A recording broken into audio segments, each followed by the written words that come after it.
I know Kenny wants to get into the fight, so let's talk about it. Rear naked choke submission win over Andre Muniz. It comes in round 3, and I don't know, man. I just, off the top, want to say I felt like you handled everything brilliantly during fight week, everything through the post-fight press conference, but ultimately I think our listeners want to hear most about the performance. So what were your thoughts on the fight relative to your expectations going in? First off, thank you. I appreciate it. It was a good experience. Obviously, a lot of things happened as far as like the short notice main event and things like that. But overall, after like being in the fight, obviously, Kenny, especially, you know that it's different being in there versus watching the tape back. And being in there, like, I don't know, it was kind of like he was a little bit longer maybe than I expected. I already expected him to be long, but like I was already given the warning, like the way he holds himself and his stance and things like that make him seem not as long as he is and not as like big. I know he had broad shoulders, long arms, but he was skinny. So being in there, I already had those heads up, but it's even different when you're in there. So he was like, I think the thing he did best, in my opinion, was when he was against the cage, his overhand and his right hook looked the same. Like the way he moved his shoulders, the way he rotated looked the same. Because ultimately, I wanted to put him against the cage and look to time. Like if he threw an overhand, I wanted to time with a block and a hook at the same time because I knew he would drop one hand. And I could never get the read to be able to do that. I was always nervous, like to throw like an uppercut. I saw the uppercut was there, but I was scared of getting hit with the overhand or a hook or something like that because I couldn't time that. So to me, that was the best thing he did. And other than that, watching the fight, obviously I knew I was getting hit in the fight, but he only ever hit me like here with that little over hook. And maybe it's because my hand was a little bit lower, but it was always off of a little combination. Like he'd throw the left hand and then the hook, or it was something like awkward. Most of the time, he wasn't really flushly hitting me with just the hook by itself. So little things like that, but it's things like that that I can go back to the drawing board, fix, and it makes me want to fight another southpaw, even though all I've been doing is fighting southpaws. But I hear that a lot. Guys want to fight lefties when they get into when they figure some things out. That's interesting. Well, yeah, because I mean, I think if I'm not mistaken, I fought more southpaws in the UFC than like an orthodox guy. Like I know I fought like 2 years worth of just southpaws. And I don't know, I wasn't really thinking too much of striking. Like I knew we were going to strike a majority of the fight just because I didn't think he could take me down.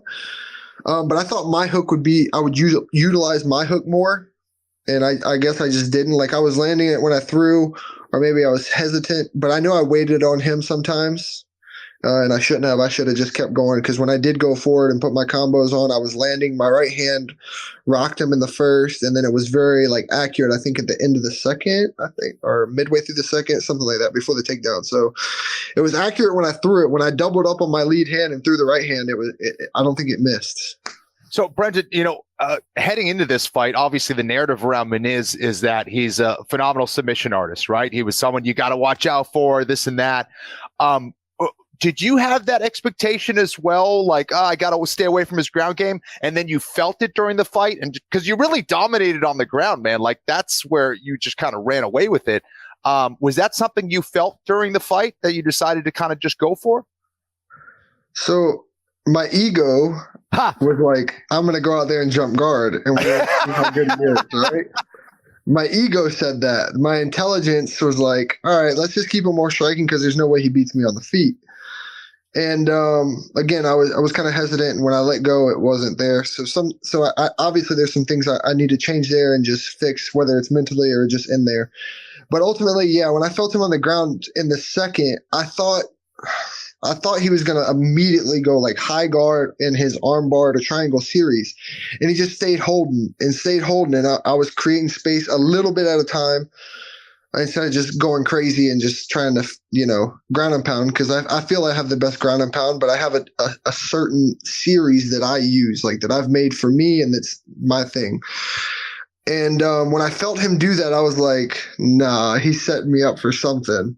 But then I felt his strength. I felt how he was moving up, and I was like, there's no way. Like, there's no way he has anything for me here. Right. So going into the corner, my coach, Daniel Gracie, was like, look, he has nothing for you. I told you before, he's not going to be nothing for you on the ground.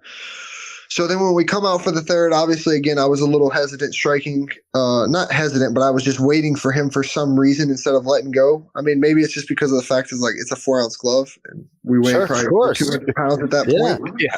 You know? So I don't know. But so I was waiting on him and he was touching me a little bit, but I knew I was touching him back.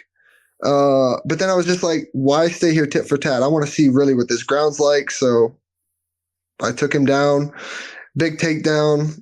And I felt once I landed inside control basically, and he just kind of like, I don't know, I don't want to say he quit, but it was kind of like you could feel him breaking in a way, you know, it's that weird thing in the fight that you feel.